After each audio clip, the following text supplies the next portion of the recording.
আসন্ন দুর্গোৎসব নিয়ে একটি প্রশাসনিক বৈঠক অনুষ্ঠিত হল পূর্ব বর্ধমান জেলার মেমারি ২ নম্বর ব্লক অফিসে। মেমারি ২ নম্বর ব্লকের বিডিও, মেমারি থানা এবং ফায়ার ব্রিগেডের আধিকারিকদের উপস্থিতিতে পুজো কমিটির সদস্যদের নিয়ে এই বিশেষ বৈঠকটি অনুষ্ঠিত হয়।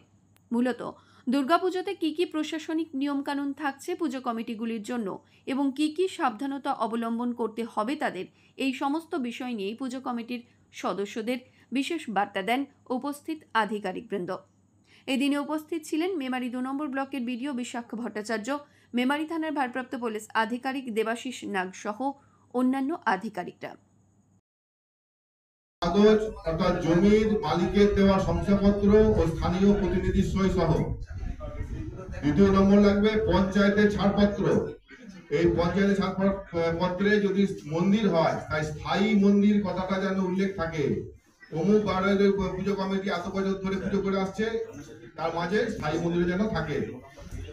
আচ্ছা, লাইসেন্স প্রাপ্ত ইলেকট্রিশিয়ানের ঘোষণাপত্র। লাইসেন্স প্রাপ্ত রেগুলেটর মানে যা স্টেট লাইসেন্স, তারও একটা রকম ঘোষণাপত্র দেবেন। ফায়ার সেফটির কাগজ, ফিল আপ করা আবেদনপত্র আর অরিজিনাল মণ্ডপের স্কেচ আর আগের বছরের পারমিশন কপি।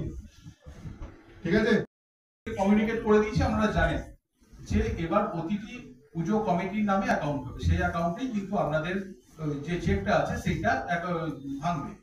কোনো সেক্রেটারি বা প্রেসিডেন্টের নামে নয়, পুজো কমিটির নামে একটা ব্যাংক অ্যাকাউন্ট হবে, সেই অ্যাকাউন্টেই চেক ভাঙবে এবং ওই পুজো কমিটির নামে প্যান কার্ড হয়তো ব্যাংক বলবে, সেখানে আমরা করে নেবেন। প্রায় আমাদের 254টা মতো পুজো পাই, আমাদের সরকারি অনুদান পাই মেমারি থানা এলাকায়। তার মধ্যে 235টা পুজো অলরেডি করে ফেলেছে, তাদের অ্যাকাউন্ট করে নিয়েছে পুজো কমিটির নামে রেজুলেশন করে। আপনারাও যাদের যে কোটা বাকি আছে, এখন 1 মাস প্রায় টাইম, এর মধ্যে একটু রেজুলেশন করে নেবেন। মেমারি 2 নম্বর ব্লক অফিস। কি কারণে এসেছেন? যে শারদীয়া দুর্গাপূজার ওই পারমিশনের বিষয়বস্তু একটা আলোচনা সভা ছিল, এখানে 2024 সালে আসন্ন যে দুর্গা পুজো অনুষ্ঠিত হবে, সেই পুজো অনুষ্ঠিত হতে গেলে সরকারি যেসব নিয়মকানুন আছে সেইগুলো বিস্তারিতভাবে বিডিও সাহেব আলোচনা করলেন। কোন কোন ডিপার্টমেন্ট এখানে ছিল? ফায়ার ব্রিগেড, মেমারি থানা, সাতবিছিয়া ইলেকট্রিক অফিস এবং আইসি ছিলেন সাতবিছিয়া। আজকে আমরা এখানে একটা মিটিং করলাম, যেটা হচ্ছে আসন্ন দুর্গাপুজো উপলক্ষে, এবং সেখানে যে বিভিন্ন পারমিশনগুলো দেওয়া হয়, যে সরকারি পারমিশনের ব্যাপার থেকে, সেইটা নিয়ে বিভিন্ন পূজা কমিটিকে আজকে ডাকা হয়েছিল। আচ্ছা, কতগুলি পুজো কমিটি অংশগ্রহণ করেছিলেন?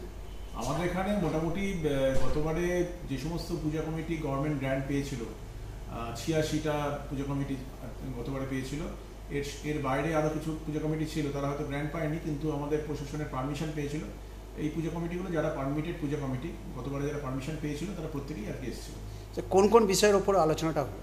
আজকে কিভাবে পারমিশন হবে সেটা নিয়ে আমরা মূলত আলোচনা করেছি। প্রাইমারিলি আমরা যেটা বললাম, যেটা অফলাইনে যেটা একটা পারমিশন, সেটার জন্য ডকুমেন্ট ওরা যেরকম জড়ো করে, সিঙ্গেল উইন্ডো যে সিস্টেম আছে, যে বিভিন্ন দপ্তরের থেকে পারমিশন নিয়ে থানার থেকে পারমিশন হবে এবং তারপরে ফাইনালি আমাদের এখান থেকে পারমিশন হবে, সেটা আমরা আলোচনা করলাম। পাশাপাশি এটাও আমরা বললাম যে এবার থেকে কিন্তু আমাদের অনলাইনে একটা পারমিশনের ব্যাপার রয়েছে পোর্টালের মাধ্যমে, সেটার ব্যাপারেও যখন যেরকম আপডেট থাকবে সেটা ওদের জানিয়ে দেবো। এবং অনলাইন পারমিশনের ক্ষেত্রে আমাদের একটা ব্লকে আমরা ফেসিলিটেট করার জন্য একটা আলাদা সেন্টার থাকবে, সেটাও আমরা সেখানে আলোচনা করবো, সেটাও আলোচনা হয়েছে। মৃত্যুঞ্জয় যশের রিপোর্ট, সংবাদ আজকে নিউজ।